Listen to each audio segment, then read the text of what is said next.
My name is Olivia Blackwood, and I always thought my family's wealth came from generations of smart real estate investments. That's what the plaque in our mansion's foyer proclaimed. Blackwood Properties, established 1892. That's what my parents told me at every family dinner. That's what everyone in our affluent circle believed. But they were all wrong. The truth began to unravel the day I decided to renovate our family mansion. At 32, I had finally convinced my parents to let me modernize the aging Victorian estate. They agreed reluctantly, with one strange condition: the basement was strictly off-limits. "The foundation is delicate," my mother insisted, her usually confident voice wavering slightly. Any disturbance could compromise the entire structure. I should have noticed how her hands trembled when she said this, how my father's face turned ashen at the mere mention of renovation. But I was too excited about finally bringing the mansion into the 21st century to pay attention to these warning signs. The first few weeks of renovation went smoothly. We updated the kitchen, restored the grand staircase, and modernized the electrical systems. Everything was going according to plan until Marcus, my lead contractor, discovered something odd behind the wine cellar walls. "Miss Blackwood," he called one afternoon, his voice echoing through the empty halls. "You might want to see this." I followed him down to the wine cellar, where his team had been installing new temperature control systems. They had removed some of the old wooden panels, revealing something that made my blood run cold: a door. Not just any door, but a heavy iron door with an intricate locking mechanism, carefully hidden behind decades of careful carpentry. "This isn't on any of the building plans," Marcus said, shining his flashlight on the rusted hinges. "And look at this craftsmanship. This was built to last, to keep something in or out." I reached out to touch the cold metal, my fingers tracing the elaborate engravings on its surface. They formed a pattern I recognized, the same pattern that appeared on my great-grandfather's signet ring, the one my father still wore every day. "Can you open it?" I asked, my curiosity overshadowing the echo of my mother's warnings. Marcus examined the lock. "It's old, but not complicated. Give me a few minutes." The sound of his tools working on the lock seemed to grow louder in the confined space. Each click and scrape sent shivers down my spine. Finally, with a loud groan, the door swung open. The beam of Marcus's flashlight revealed a narrow corridor stretching into darkness. The air that rushed out was stale, carrying with it the musty smell of secrets long buried. "I'll go first," I said, taking the flashlight from Marcus's hand. "Wait here." The corridor was longer than I expected, its walls lined with shelves holding leather-bound ledgers and stacked papers. At the end stood a massive oak desk, its surface covered in dust, except for one spot, a fresh handprint. Someone had been here recently. My hands trembling, I picked up the nearest ledger. Its pages were filled with neat columns of numbers and names, dates stretching back to the 1890s. As I read, my eyes widened in horror. These weren't real estate transactions. They were something else entirely. Suddenly, I heard footsteps behind me. Before I could turn, a familiar voice spoke. "I told you not to come down here, Olivia." I spun around to face my father, barely recognizing the man illuminated by my flashlight. His usually warm eyes were cold, his face set in grim determination. In his hand, he clutched a small key, the same key I had seen him wearing on a chain around his neck since I was a child. "Dad," I whispered, clutching the ledger to my chest. "What is all this?" He stepped forward, his shadow looming large on the corridor walls. "Put the book down, Olivia. Some secrets should stay buried." But it was too late. I had already seen enough to understand that everything I knew about my family was a lie. The Blackwood fortune wasn't built on real estate at all. It was built on something much darker, something that explained why certain families in our city had mysteriously disappeared over the years, why our basement was always off limits, and why my great-grandfather's portrait seemed to watch us with such sinister satisfaction. I took a step back, bumping into the old desk. "Dad, these records, these names." "You don't understand," he said, advancing slowly. "Everything we did for the family, for our legacy." Behind him, I heard more footsteps. My mother appeared in the doorway, her face pale in the dim light. "Harrison," she called to my father, her voice urgent. "She needs to know. It's time." My father stopped, his shoulders sagging slightly. "She's not ready." "I wasn't ready either," my mother replied. "But the legacy must continue. And now that she's found this place," she gestured to the room full of dark secrets, "she needs to understand her inheritance." I looked between them, these people I thought I knew so well, suddenly strangers in the shadows of our family's true history. The ledger in my hands felt heavy with the weight of generations of secrets. And as my parents began to tell me the truth about the Blackwood legacy, I realized that the renovation of our old mansion had uncovered more than just hidden rooms and forgotten doorways. It had uncovered the dark foundation upon which our entire family fortune was built, a foundation that would soon force me to make an impossible choice between preserving my family's legacy and saving my own soul. The basement air grew colder as my parents led me deeper into the hidden corridor.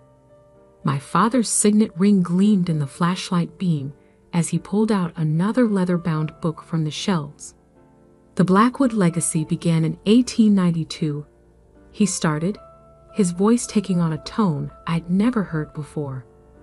"Your great-grandfather, Edmund Blackwood, wasn't just a real estate developer. He was what you might call a collector of debts." He opened the book, revealing pages of names, dates, and amounts. But these weren't ordinary loans. Each entry ended with the same chilling note: property acquired through complete forfeiture. "I don't understand," I said, though a horrible suspicion was beginning to form. My mother's hand touched my shoulder. "Edmund discovered something powerful during the economic crisis of the 1890s. People would do anything to save their homes, their businesses, their families. Anything." My voice trembled. "He offered them contracts," my father continued. "Magical contracts, bound by blood and ancient rituals. They would receive whatever they desperately needed: money, power, success. In return, they pledged something far more valuable than mere property: their souls." I whispered, the words feeling ridiculous even as they left my mouth. But my parents didn't laugh. "Not exactly," my mother said. "Their fate, their future, everything they could or would become. When the contract came due, they simply disappeared. Their properties, their wealth, everything transferred to the Blackwood family." I stared at the ledger, understanding now why certain names seemed familiar. They were prominent families who had mysteriously vanished over the years, their disappearances written off as accidents or unexplained tragedies. "The contracts," my father explained, "were designed by Edmund using knowledge he gained from certain entities, beings that exist in the spaces between what's real and what's not. They ensure the terms are met, one way or another." My mother pulled out another book, this one newer. "The business evolved over time. We became more selective, more discreet. Instead of targeting desperate families, we focused on ambitious individuals, people who would trade anything for success, like the Harritons last year." I remembered suddenly. They won the state lottery, became overnight millionaires. Then their private plane crashed 6 months later. They knew the terms, my father said coldly. 6 months of wealth and success, then complete forfeiture. Everything they gained, everything they were, became part of the Blackwood fortune. This is insane. I backed away from them. You're telling me our entire family fortune is built on stealing people's lives? Their futures? Building, my mother corrected. Present tense. The contracts are still active. In fact, she hesitated, glancing at my father. There's one being negotiated right now. As if on cue, my phone buzzed. A text from Marcus, my contractor. Miss Blackwood, there's someone here to see you about the renovation budget. Says it's urgent. My blood ran cold. The renovation costs, I said slowly. They're higher than expected. You knew I'd need more funding. My father nodded. We arranged for someone to offer help. Someone desperate enough to sign a new contract. No, I shook my head. I won't be part of this. You already are, my mother said firmly. You're a Blackwood. The legacy passes to you now. You must learn to manage the contracts, to maintain the family business. And if I refuse, my father's expression darkened. You can't. The moment you entered this room, you became bound to the legacy. The entities that enforce our contracts. They're aware of you now. I looked around the room, suddenly feeling watched by something beyond the shadows. The air seemed to thicken, and in the corners of my vision, I caught glimpses of movement that shouldn't be possible. There's more, my mother added. The contracts require active management. If the Blackwood line fails to maintain them, she shuddered. Let's just say the entities would claim everything, including us. I sank into the old desk chair, my mind reeling. How many? I asked. How many active contracts are there? My father pulled out a modern laptop, incongruous in this ancient space. Currently, 47, each with different terms, different due dates. They need to be monitored, managed. New ones need to be created to maintain the balance. The contractor upstairs, I realized, he would be number 48. If you approve the contract, my mother nodded. It's your decision now.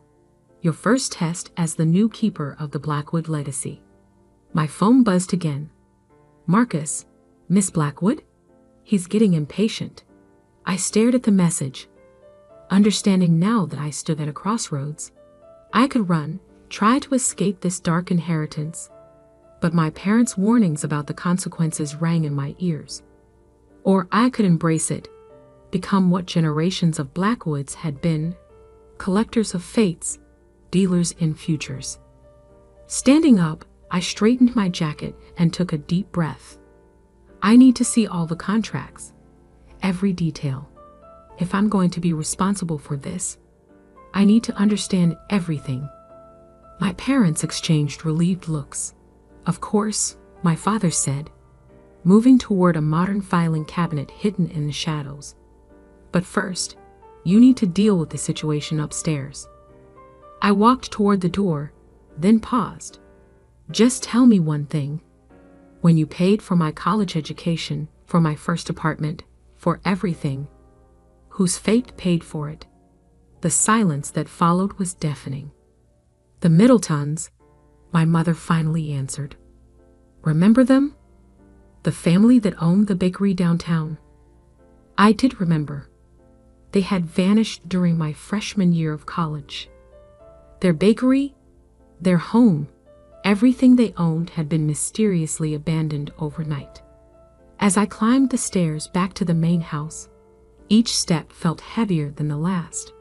Upstairs, a desperate person waited, ready to trade their future for immediate success. And I had to decide whether to continue my family's dark legacy or find another way, if another way even existed. What I didn't know then was that my decision would set in motion a chain of events that would either secure the Blackwood fortune forever or destroy everything my family had built over the past century. I pushed open the basement door, stepping back into the world of light and normalcy. But now I understood. Our mansion wasn't just a symbol of wealth and success. It was a repository of stolen fates, a fortress built on disappeared lives. And I was its new keeper.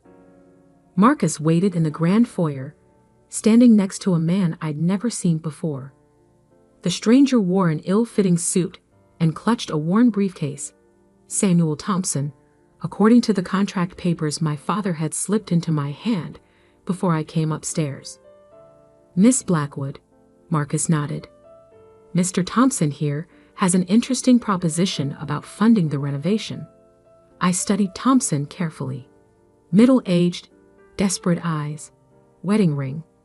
A man with a family, with a future my family's legacy would erase. Let's talk in the study, I said, leading them away from the basement door. The study walls were lined with photographs, generations of Blackwoods standing proudly in front of their various properties. Now, I understood why none of the pictures included the previous owners. I understand you're having financial difficulties with the renovation, Thompson began, his voice trembling slightly. I represent certain investors who could help. I opened the contract my father had prepared. The terms were clear. Thompson would receive $5 million, enough to save his failing business and put his kids through college. In return, he and his entire family would forfeit their future existence in exactly 3 years. My hand shook as I placed the contract on the desk. One signature, and I would become just like my parents, like my grandfather, like all the Blackwoods before them, a collector of souls, a trader of fates. Mr. Thompson, I said slowly, before we discuss terms, I need to show you something. I led him back to the basement, ignoring my parents' shocked expressions when we entered the hidden room. Thompson's eyes widened as he took in the shelves of ledgers, the ancient desk, the feeling of otherworldly presence that permeated the space. What is this place? This, I said, pulling out the most recent ledger, is where we keep the real contracts. The ones that explain exactly what happens to people who make deals with my family. My father stepped forward. Olivia, stop this immediately. But I continued, showing Thompson the entries. The Harringtons, the Middletons, dozens of families who had vanished after signing away their futures. The money you're being offered isn't just money. It's lives, futures, stolen from people like you who were desperate enough to sign without understanding the true cost. The air in the room grew colder. In the corners of my vision, shadows moved in impossible ways. I felt them watching, waiting, those entities my father had mentioned. Olivia, my mother's voice was sharp with warning. You're endangering everything. No, I stood my ground. I'm ending everything. I turned to Thompson, who had gone pale. Go home to your family. Whatever trouble you're in, it's better than the alternative. Trust me. After Thompson flowed, I faced my parents. The ledgers began to vibrate on their shelves. Dark shapes coalesced in the shadows. Do you have any idea what you've done? My father's voice shook with rage and fear. The contracts must continue. The entities require regular tributes. Without new contracts, they'll take everything, my mother finished. Including us. It's how the original deal was structured. The entities get everything if the Blackwood line fails to maintain the cycle. I picked up the oldest ledger, my great-grandfather's first record of deals and forfeitures. Then let them take it. The shadows in the room solidified into forms that hurt my eyes to look at. The temperature dropped to freezing. I found something else in these records, I continued, opening the book to a marked page.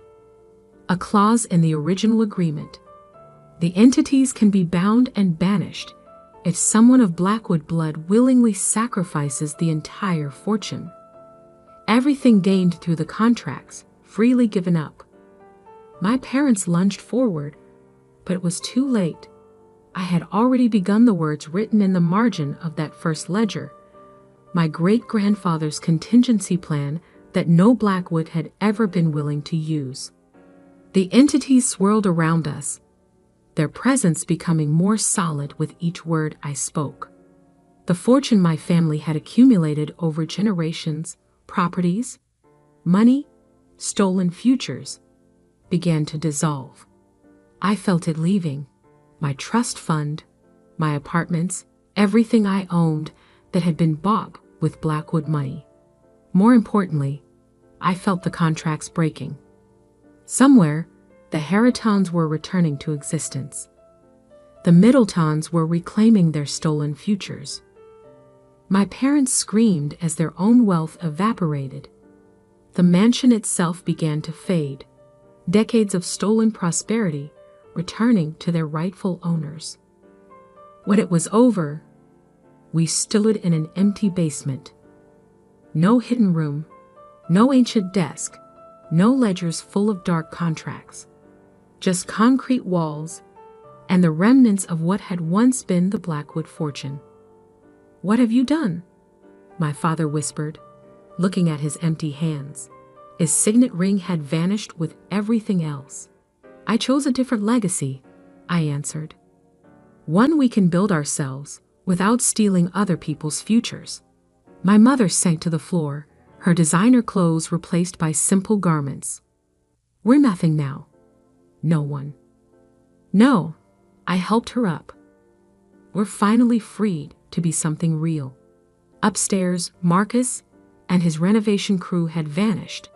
The contract that brought them here no longer existed. The mansion was just a house now, old but ordinary. No more hidden rooms, no more dark secrets. I walked out the front door, where my car had been replaced by a modest used model, the last vestige of my previous life transformed into something honestly earned. The sun was setting over what had once been the Blackwood estate. Tomorrow, I would wake up just like everyone else, without wealth or privilege, but also without the weight of generations of stolen fates. I pulled out my phone and deleted the name Blackwood Properties from my contacts. It was time to build something new, something clean. As I drove away, I glanced in my rearview mirror. The mansion seemed smaller now, just another old house with history, but no more dark secrets. The entities were gone, the contracts broken, the futures returned. The Blackwood legacy was over, but mine was just beginning. 10 years later, I stood in front of a different building, the headquarters of New Horizons Development, my new company, built from scratch, with honest work and legitimate contracts.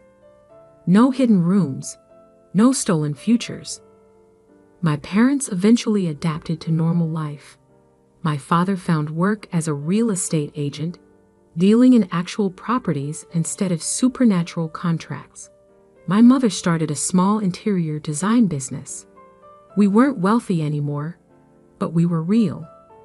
Sometimes late at night, I still dream about that hidden room and the entities that dwelled there. But then I wake up and look at what I've built, a life that's truly mine, a success that didn't cost anyone else their future.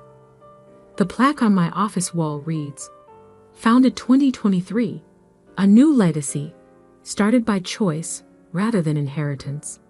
And in my desk drawer, I keep one thing from that old basement, a blank page from my great-grandfather's ledger, a reminder that sometimes the most valuable thing you can inherit is the chance to choose a different path.